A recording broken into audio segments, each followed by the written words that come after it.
lagi, dan di video kali ini kita bakal bahas tentang tentang kehamilannya Gita gitu.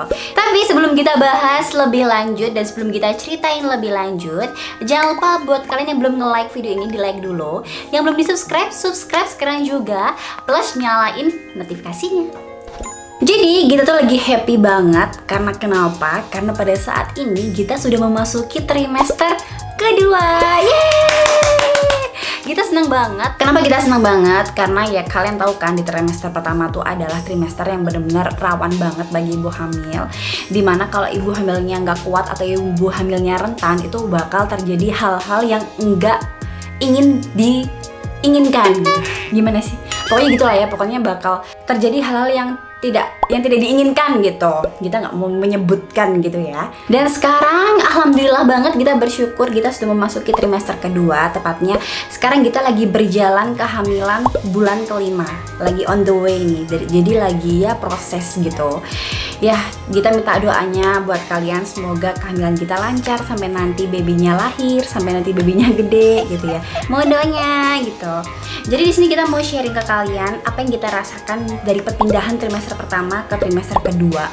Itu benar-benar beda banget. Kita bakal ceritain, jadi kita bakal sharing buat kalian yang belum menikah atau buat kalian yang masih mau promil, kalian bisa banget dengerin sharing kita kali ini gitu. Oke, sebelumnya kita flashback dulu. Dulu waktu trimester pertama kebetulan Gita itu tipe bumil yang nggak terlalu merasakan mual, bahkan muntah. Kita nggak pernah muntah sama sekali di trimester pertama.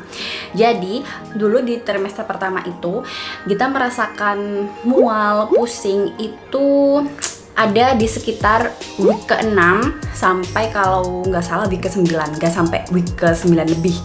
Itu kayaknya tiap pagi, siang, sore, bahkan yang paling sering itu malam. Kita ngerasain tuh mual banget, tapi nggak sampai ada keinginan memuntah gitu, nggak sampai.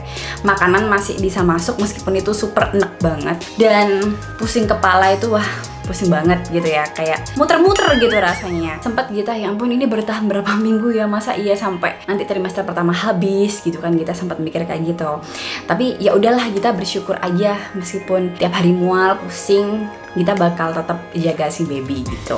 Terus dulu itu waktu setiap kali kita mual atau pusing, kita selalu sediain minyak angin buat digosok-gosokin di sini, di kepala sini, terus di ulu hati gitu.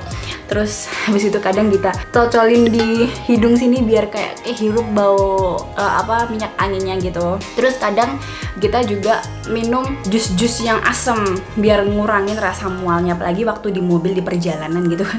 Gak enak banget ya kalau mual ya di perjalanan gitu ya. Langsung kita makan permen atau kita minumin jus-jus asem, atau kalau enggak kita selalu ngemil, kalau enggak biskuit itu sereal atau crackers. Itu wajib banget cemilan 3 ini sebelum kita makan makanan berat gitu. Terus akhirnya karena kita jarang banget tuh ya nge-story kalau kita lagi mual, apalagi kita habis muntah gitu, nggak pernah nyetori gitu. Akhirnya banyak nih orang-orang yang kepo, loh Git kok hamil kamu nih diem-diem aja ya, nggak pernah mual atau muntah. Ya emang mual sih pernah tapi nggak sering, terus muntahnya emang nggak pernah. Ternyata tuh katanya orang hamilnya hamil ngebok, dimana hamilnya tuh kuat-kuat aja, fine-fine aja, semua makanan juga masuk. Tapi dulu waktu trimester pertama Gita sempet nggak doyan sama nama coklat sama ayam. Itu berlangsung sampai week 9 aja kayaknya. Week 9 ke atas Gita udah ngerasa enak lagi 2 makanan itu. Gak tahu kenapa, padahal coklat itu salah satu makanan favorit Gita, tapi Gita tiba-tiba nggak suka sama ayam. Apapun ayam, entah itu kulit, entah itu daging, entah itu paha, entah itu sayap, pokoknya apapun yang berbau ayam Gita nggak suka dulu. Terus setelah sindrom mual-mual pusingnya itu selesai, nafsu makan kita juga mulai meningkat. Nah, maka dari itu, mulai dari trimester pertama itu berat badan kita tuh udah naik sekitar 2 kilo, 2-3 kilo. Kita udah naik berat badan. Dimana kebanyakan para ibu-ibu hamil di trimester pertama itu, mereka bahkan kehilangan berat badannya. Kita malah nambah berat badannya di trimester pertama tuh. Tapi ya kita bersyukur juga sih, oh ternyata kita masih bisa makan, masih bisa kasih asupan buat si baby gitu. Terus banyak juga tuh para bumil yang kayak sharing, kamu beruntung banget ya nggak sampai opname karena kurang cairan, muntah dan lain-lain, karena sering muntah gitu. Ya kita bersyukur banget sih ada hal-hal yang kita petik kayak gitu. Oke, itu sepenggal cerita di trimester pertama. Lalu saat masuk ke trimester kedua ada beberapa perbedaan yang mencolok. Yang pertama, emang nafsu makan kita emang mulai meningkat lagi, dan berat badan kita juga mulai meningkat lagi. Jadi selama kehamilan ini sampai berjalan 5 bulan kita udah naik 6 kg. Ya, naik 6 kg. Bagus. Good job. Terus setelah itu memasuki trimester kedua, nafsu makan kita mulai meningkat. Terus pusing, mual itu udah hilang entah kemana, cuman sesekali ya. Kalau misalnya kita habis tidur terus kebangun dadakan kayak kaget apa gitu, kita tiba-tiba pusing, terus ujung-ujungnya ke mual dikit kayak gitu. Nggak sampai yang kayak dulu di trimester pertama gitu, enggak, tapi bentar dikit juga hilang kayak gitu. Nah, hal yang baru di sini adalah oke, kita mulai bisa mengeksplor rasa-rasa dari semua makanan, dan terutama kita mulai suka banget sama yang namanya asam sama pedas. Kita tuh mulai suka sama kedua macam rasa makanan ini, sampai suatu saat kita tuh ngidam mangga. Kayaknya Daddy berhasil nemuin mangga. Kita makan mangga itu ya lumayan banyak gitu. Terus kayak kita ngerasa kayak perut kita tuh kayak gak enak gitu, kayak kalian pernah nggak sih kayak ngerasain masuk angin di ulu hati itu, kayak ada angin tapi yang nggak bisa keluar, rasanya gitu kayak gitu. Kita kira sih awalnya cuma masuk angin, tapi masa ibu hamil masuk angin gitu ya. Akhirnya kita kasih minyak angin di ulu hati. It's okay, fine. Lalu yang kedua, karena kita suka pedas ya, kita waktu itu beli makanan lalapan. Lalapannya tuh pedes banget. Kita kayak lihat lalapan ayam, jamur crispy, nasi putih yang panas sama sambal yang sangat pedas, itu tuh bener-bener nafsu makan kita tuh bener-bener tinggi banget. Terus kita sampai habis sambalnya tuh lumayan banyak. Akhirnya kita keberusan banget kan, waduh hahaha gitu. Terus malam harinya, waduh, kita tuh kayak ngerasain sesak nafas banget. Terus habis gitu di ulu hati di sini gitu ya, tuh rasanya super panas banget, nyeri. Terus kayak apa sih, kayak rasanya tuh pokoknya kayak ditusuk-tusuk jarum gitu. Terus habis itu disertai dengan mual. Aduh, kok tambah banget sama mual gitu. Terus kayak kita coba untuk pup gitu kan ya. Aduh, mungkin ini masuk angin, harus pup nih kita gitu. Kita coba pup, kok nggak keluar, angin pun juga nggak keluar gitu. Terus akhirnya sempet waktu habis pup itu kita kayak sempat, aduh, kok kayaknya hampir sempoyongan gitu ya.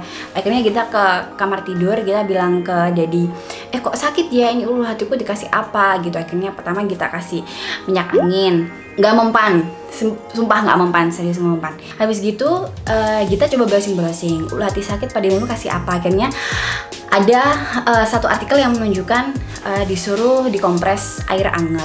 Jadinya kita tuh inisiatif, ada botol minum, kita kasih air hangat, terus kita kompresin ke sini gitu. Ya memudar sih rasa sakitnya, cuman itu nyiksa banget sih, serius. Sampai sesak nafas banget, terus ini bener-bener sakit. Terus kayak makanan tuh kayak udah ada di ujung sini, itu rasanya asem banget. Akhirnya kita berusaha buat browsing, dan ternyata itu adalah gejala heartburn, atau yaitu sudah pada fase heartburn gitu. Jadi ternyata ibu hamil itu memiliki kecenderungan asam lambung itu bisa naik lebih cepat gitu kan, dan itu menimbulkan gejala GERD gitu. Terus padahal selama ini kita berpikir kita tuh nggak pernah sakit mah, meskipun kita makan pedas, asam yang berlebih, paling cuma diare gitu aja. Tapi kalau sampai emah kita nggak pernah gitu. Tapi kok selama hamil ini kita malah asam lambungnya malah naik dadakan kayak begitu. Ternyata emang itu wajar bagi ibu hamil, karena rahimnya semakin besar itu kan semakin menekan ke atas, sehingga asam lambung juga cepet naiknya kayak gitu. Kita oke, fine, berarti kayaknya nggak bisa makan pedes nih, kita gitu.